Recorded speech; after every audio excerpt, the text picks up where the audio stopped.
What's up, everybody? Welcome to Podcast Now. I'm Alex, and I'm here today to talk a little bit about Taylor Swift's upcoming Reputation album, kind of getting ready for it, as well as talking about the future videos we're going to do on Taylor Swift on this channel. So I'm going to kind of split it up in half and really kind of give a recap, really, of where we are right now and what I'm thinking as I'm sitting here on this Monday with her album coming out very, very soon, this Friday. I want to go through some final predictions of kind of what I see this album sounding like and what I kind of think the structure of it's going to be. I want to talk about that, and I want to talk about the videos we're going to be doing as the weeks progress, even after Reputation comes out. So, firstly, I just want to say thank you guys for watching all of the Taylor Swift videos that we've put out so far.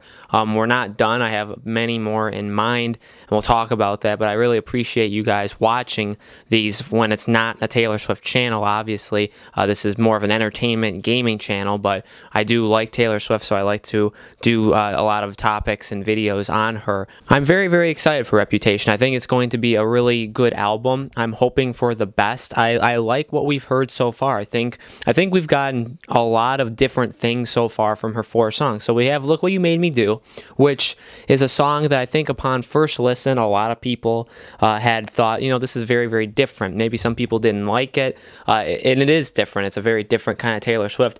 I personally actually like it more and more the more I listen to it. I think it is a very good song, and I think it's one of the better songs that she's put out in this 4-song group.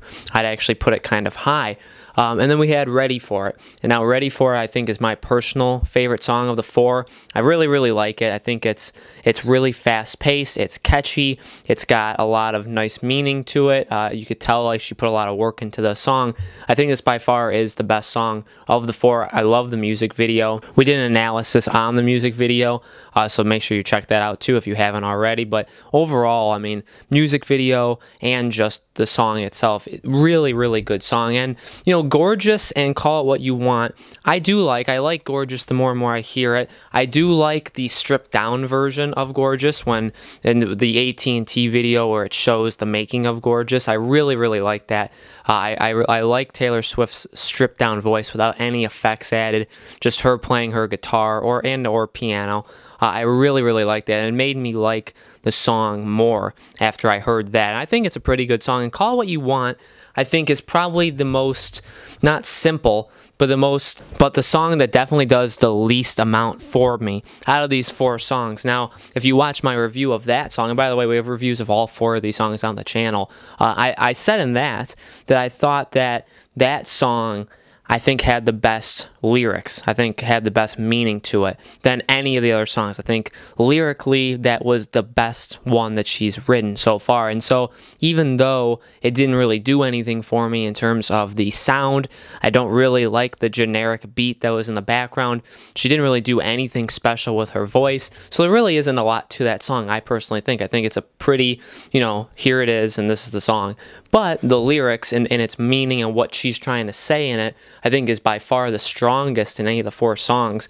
And so I definitely give her credit for that. So where does this leave Reputation? Well, I did a predictions video early on when we first heard about the album and before we heard any of the songs. And I had said a couple things in there, and I think a lot of the things I said still hold up. I will say one thing. I'm not that happy with the fact that we already have 4 of the 15 songs on this album. I like to go into an album completely, without knowing what's on it, completely in the dark, and I like to just listen to the whole thing. And so the least amount of songs that I've heard before I get into the album, the better, I personally think. There's even some times where I'll just stop myself from listening to new music or new anything. I'll do that for games with trailers. So at a certain point, you get the sense, you know what it's going to do, but you also want to be surprised and see if there's going to be anything really special there. And I do the same thing, I would like to have done the same thing for Taylor Swift's album, but, with the Podcast Now and with me just liking her and her voice and her music, I did listen to all 4 of these songs, but it is a little disappointing that she's done that. It's weird. I really hope this album, and this is kind of one of the things I want to talk about, I hope this album does well. I know there's been kind of reports that, its pre-orders have exceeded 400,000 copies. That's really good. I'm interested to see how well it sells, because I feel like up until this point, Taylor Swift has gone nowhere but up. I think, Fearless, she definitely took a major step forward. Speak Now, she took an even bigger step. Red, bigger step. In 1989, she was probably the biggest name you can probably think of. I think that was the height of her career. I think she can probably get back to it and exceed it. I thought that would be the case for this album, but as I'm, looking at it from now, just an honest perspective, is I think in 1989, she was on top of the world. She was everywhere. Her name, her face was everywhere. People were really into 1989. It obviously broke so many records in terms of actual physical album sales, where, CDs have been extinct for a long time. Nobody buys CDs. They all buy digital. And she brought it back probably really single-handedly. So she was really at the top of her game. And I feel like with the 3-year break instead of the 2-year break, I feel like she did lose some of that momentum. Not really to us, not really to Taylor Swift fans, but just the casual listeners that really helped her grow over the past several years. I think those are the people she's lost. That'll take a little while to come back. Not to mention that this album is obviously very, very different. It's a very different kind of sound.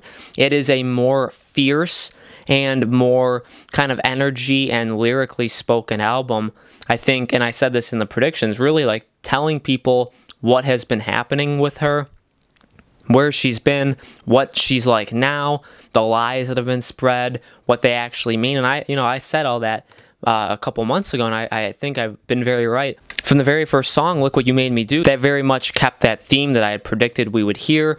Ready for It and Gorgeous kind of went a different way. Seems like she's going to be putting a lot of emphasis into her boyfriend, kind of talking about that relationship, so that's cool. And Call It What You Want, it was a lot of that relationship as well, but also literally talking to the media and just people in general and saying, like, this is what's been happening when I've been gone. These people have stepped up, but then they kind of go away when I come back, and you say this and that about me, but actually I've never been better, but call it what you want. So that's why, again, I think that's the most powerful lyric song that she's had of the 4 songs.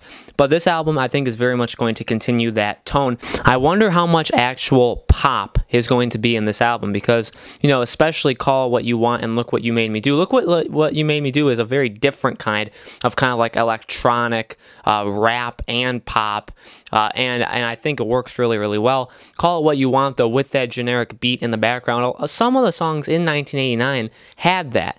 But it would also have different things with her voice going on and different kind of orchestral sounds going on in the background. I hope we get some of that again in Reputation. And it's not just a generic beat in the background with her singing / kind of lightly rapping. I'm going to be okay with that if that's what happens, but I do want to see a little bit of, energy. And not to say that there hasn't been energy, because I think Ready for It is a super fast-paced, really energetic. I really, really like that song. That song reminds me of a song that, and I think it could be a song that would fit on 1989. So I hope we get a nice mix. I hope there's some hidden gems in Reputation. Again, I don't like that we've already heard 4 of the 15 songs. We only have 11 new songs that we're going to hear when the album comes out. So I hope there's some songs that, really show different aspects of Taylor Swift. Maybe stuff that we haven't seen before, maybe stuff that we have, maybe songs that kind of harken back to some of songs that are kind of underrated or underappreciated in albums like Fearless or Speak Now or Red. I hope we get that. And again, I hope really above all that this album does well, because I do think she's taken a step back just in terms of she hasn't been out in the public eye in 3 years. I think that's definitely hurt. And she's been very secretive about it too. It's not like she's just not made music. She's been kind of out of the public eye, especially the last year, almost completely. And for somebody as big as her, and for the, attention span that people have of like 30 seconds and they move on for something, that definitely hurts. That definitely hurts somebody. You have to always be doing something in order for people to remember you in this day and age. You can't take those breaks. And I respect people that can. Bands used to all the time. Artists, musicians used to do that all the time. I feel like nowadays, though, it's more and more important to always stay in the public eye so they know where you are and what you're doing.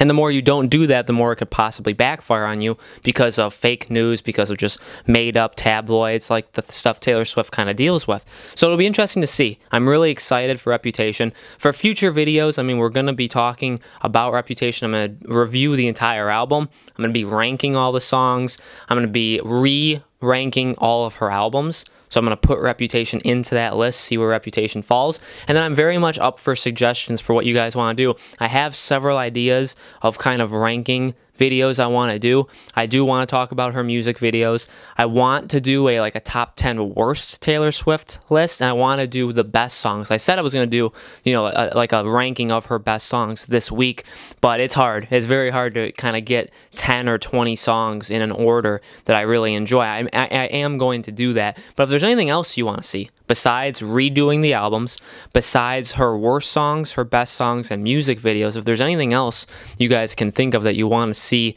me make a list, it could be a ranking thing, it can be a discussion video, it could be like a topic, anything you guys want, leave in the comments below. So again, thank you guys so much for watching these Taylor Swift videos. If you've never been to this channel before and you're watching, or if you subscribe just because of the Taylor Swift videos, know that we're not done. I'm going to keep making it as long as you guys watch, and I really enjoy making it, so it definitely is an added part to Podcast Now, officially, completely official. So thank you guys for watching the stuff so far. Make sure you check out any of the videos you haven't seen before, and I will see you guys for our Taylor Swift Reputation review on Friday.